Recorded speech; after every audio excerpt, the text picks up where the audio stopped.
الحمد لله الحمد لله رب العالمين الحمد لله الذي هدانا لهذا وما كنا لنهتدي لولا أن هدانا الله أشهد أن لا إله إلا الله وحده لا شريك له وأشهد أن محمدا عبده ورسوله اللهم صل وسلم على سيدنا محمد وعلى آله وأصحابه ومن تبعهم بإحسان إلى يوم الدين فيا أيها الناس أوصيكم وإياي بتقوى الله فقد فاز المتقون أما بعد. Ang lahat po ng papuri ay para lamang sa Panginoong Allah subhanahu wa ta'ala na siya pong Panginoon ng lahat at lahat-lahat po ng nilalang. Lagi-lagi po ay ating pinupuri ang Panginoong Allah. Tayo po na mga kamusliman ay sapagkat walang kasing palad ang Muslim na nilikha ng Allah na pumipintig sa kanyang dibdib ang pananampalataya sa la ilaha illallah, pananampalataya na walang Diyos na karapat-dapat na sambahin maliban sa nag-iisang Panginoon.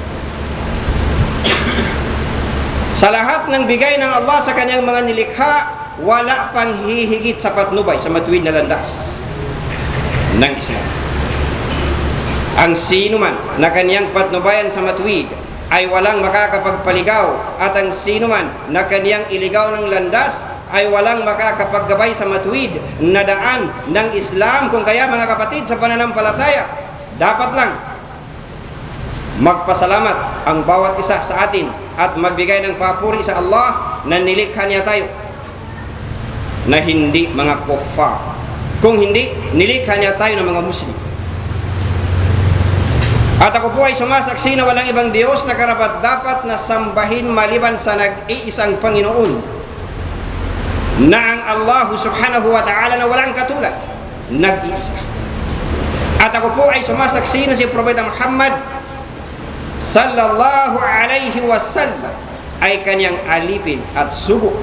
Nawa ang kapayapaan at pagpapala ng Allah ay sumakay Propeta Muhammad, 10 ng kanyang mga pamilya, ganon din po ng kanyang mga kasamahan.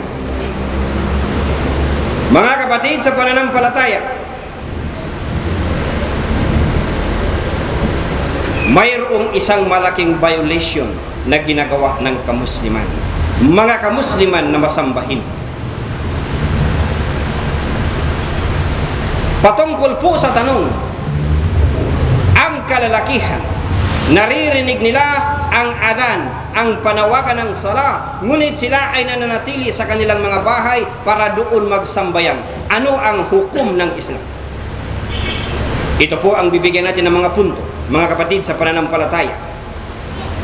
At nais nating bigyan ng diin na ang mga hukom na aming ipaparating sa inyo ay hindi po galing sa amin. Galing po sa malalaking ulama ng Saudi Arabia. Isa-isahin po natin.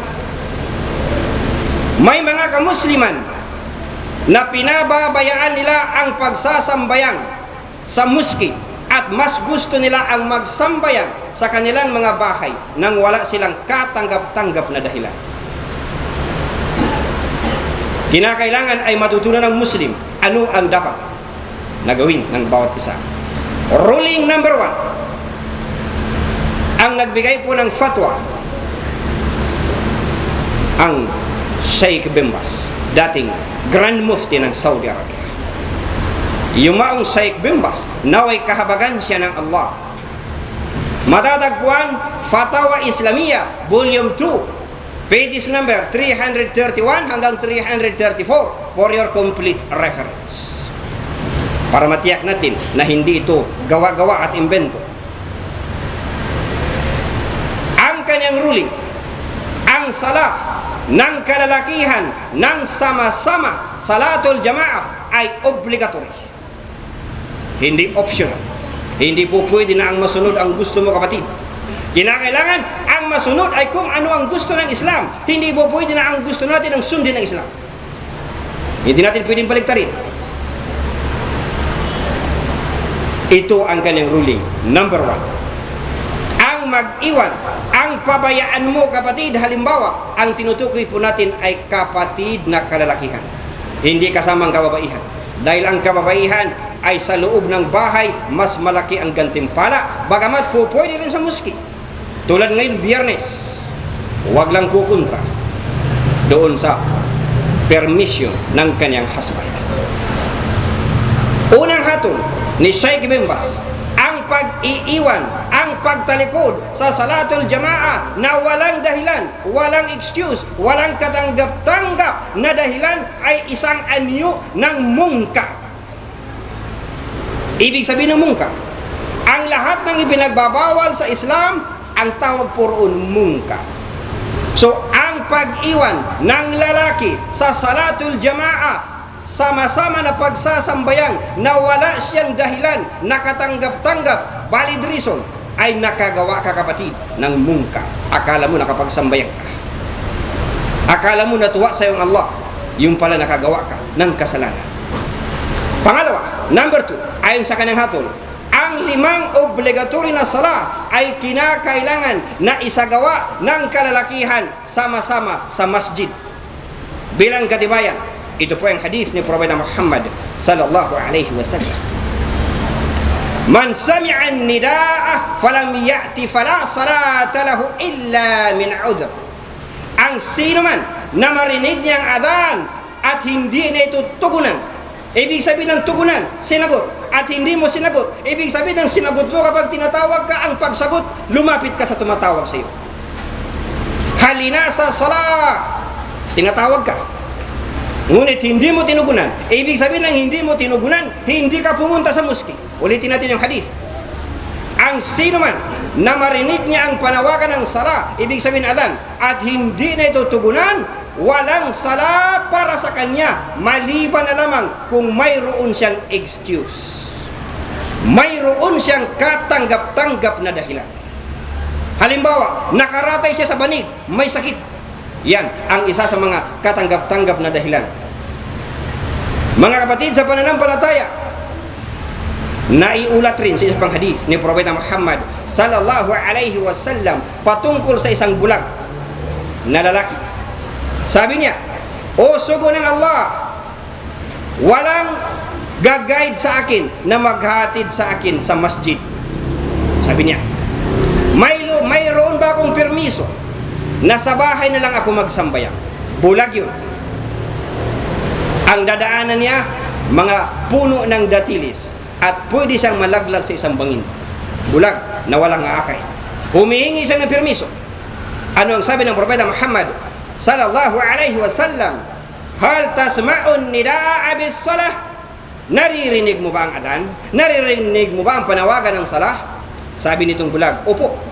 Ang sagot ni Propeta Muhammad sallallahu alaihi wasallam, fa'ajib.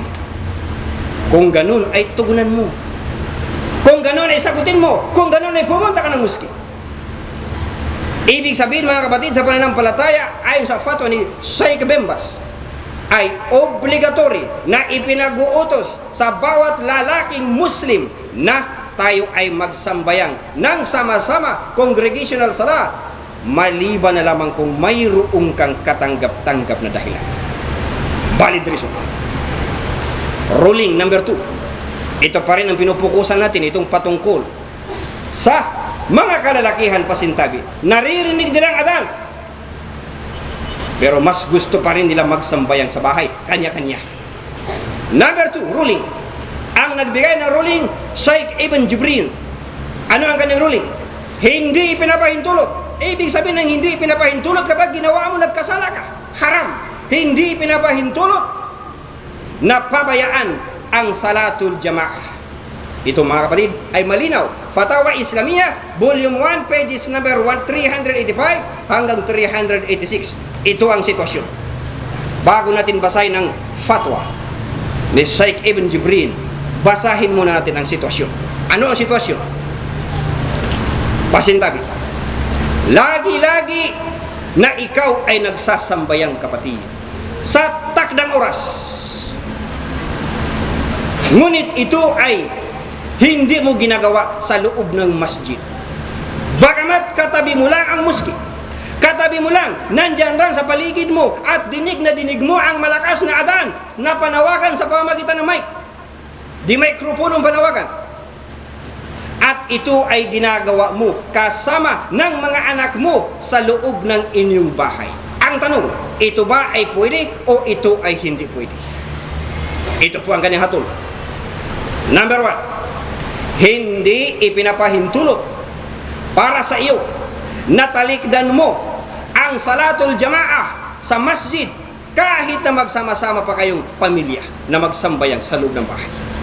Number 2, ang pagsasambayang ng kalalakihan ng sama-sama ay ito ay obligado sa mga kalalakihan. Hindi po pwede na ikaw kapatid ay magsasambayang ka ng kung anong ang gusto mo, kung anong ang nais ng iyong katawan at hindi ka sumusunod sa pattern ng sunnah ni Propeta Muhammad sallallahu alaihi wasallam. Hindi po pwede na ang Islam ang sumunod sa gusto mo. Kailangan ikaw ang sumunod sa Islam.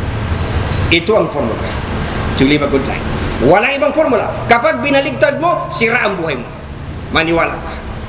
Huwag na huwag mong pipilitin na Islam ang sumunod sa buhay mo. Ikaw, pilitin mong sarili mo. Ikaw ang sumunod sa Islam. Ano ang gusto ng Islam? Bilang katibayan, ang sama-samang pagsasambayang ay nabanggit sa isang aya. A'udhu billahi minash shaitanir rajim. Warka'u ma'ar raki'in. At magsipagyukod kayo nakasama ng mga yaong nagsisipagyukod sa pagsamba. So ibig sabihin sama-sama tayo, hindi po pwedeng kanya-kanya. Number 4, ang hadith na nagbibigay ng pananakot. Nananakot ang hadith na ang parusa sa mga yaong nagsasambayang sa loob ng kanilang mga bahay nang naririnig nilang adhan, ang pananakot ng hadith ay hindi tanggap ang iyong salah. Marami sa atin ang ganyan, magsasambayang ka rin lang ay siguraduhin mo na sumusunod ka sa pattern para matanggap ang iyong salah. Man sami'an nidaa falam ya'ti fala salata lahu illa min udhr. Ang sino man na narinig niyang adhan at hindi na itutugunan ay walang sala para sa kanya, maliban na lamang kung mayroon siyang dahilan na katanggap-tanggap. Excuse, halimbawa.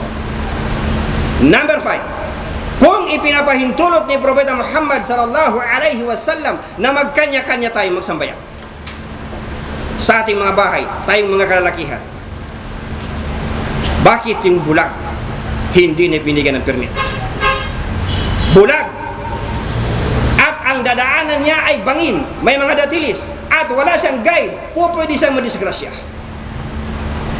Ikaw pa kaya kapatid na ang liwa-liwanag ng Meralco, simentado ang dadaanan mo, ang ganda-ganda ng kalsadang dadaanan mo, ikaw pa kaya at kumpleto ang mga mata mo?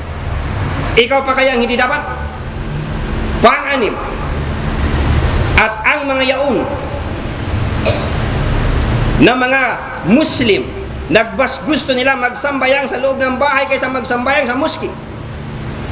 Ang pananakot ni Propeta Muhammad sallallahu alaihi wasallam, susunugin sana sila mismo sa kanilang mga bahay kung wala lang ang kababaihan at mga kabataan na madadamay.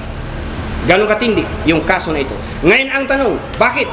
Bakit ipinagdidiinan sa Islam ang sama-samang magsambayang ang kalalakihan ay number 1, halina sa sala, halina sa tagumpay. Tinatawagan tayo.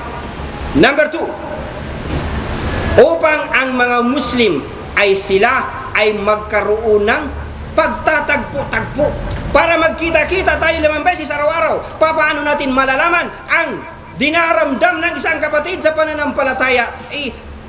Biyernes lang tayo nagkikita.